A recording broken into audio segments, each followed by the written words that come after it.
Because some many years back, I was like you, who lives in the creek, who lives in a rural community that is not connected. We are not connected to electricity, we are not connected by roads, we are not connected by any means. And your time is even better. You can access the urban very easily. You can access some certain things. So for like 20-something or 30 years ago, it was still difficult for some of us.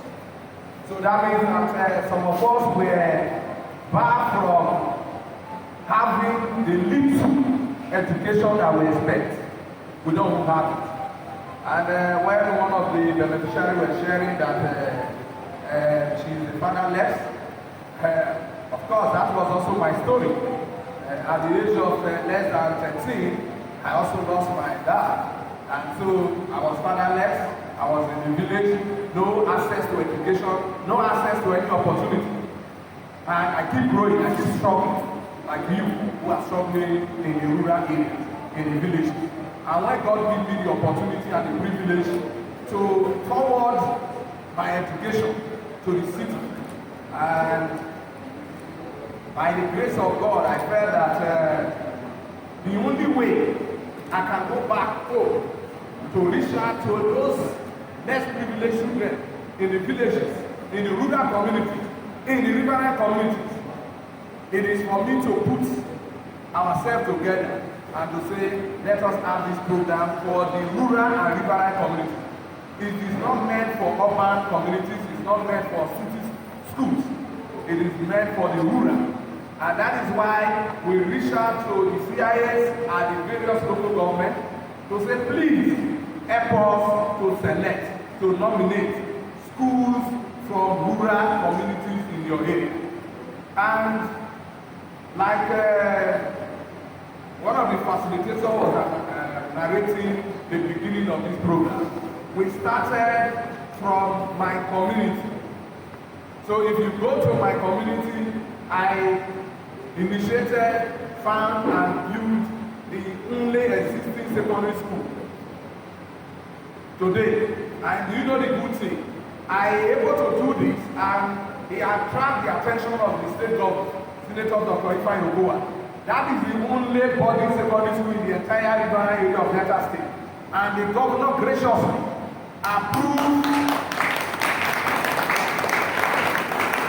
the construction of 100 bed sitter, which is 100 capacity hostel for the male and 70 for the female.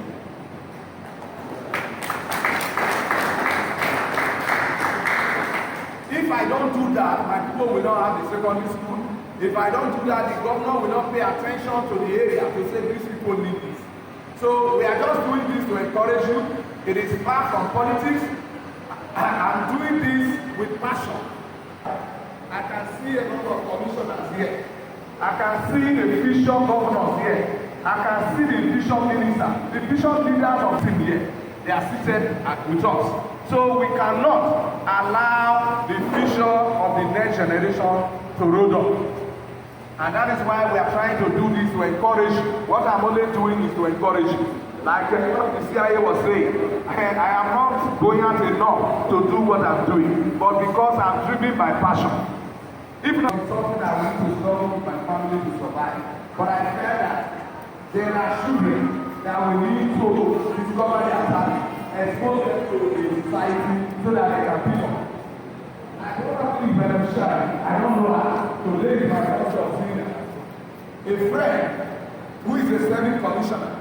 He said he went to a bar and saw this young girl serving in a bar, in a nightclub. And he was touched to say he drew attention to her. And he spoke with her. She said she don't have parents. She struggled on her own. And he called me to say, I know you have passion for education and you have passion for younger generation. Please help us. Through phone. Today is my first day of going and identifying her. I have not met her once. I say, bring her. She cannot end in this matter because as a young girl, before you know, she's pregnant. And we gave her scholarship.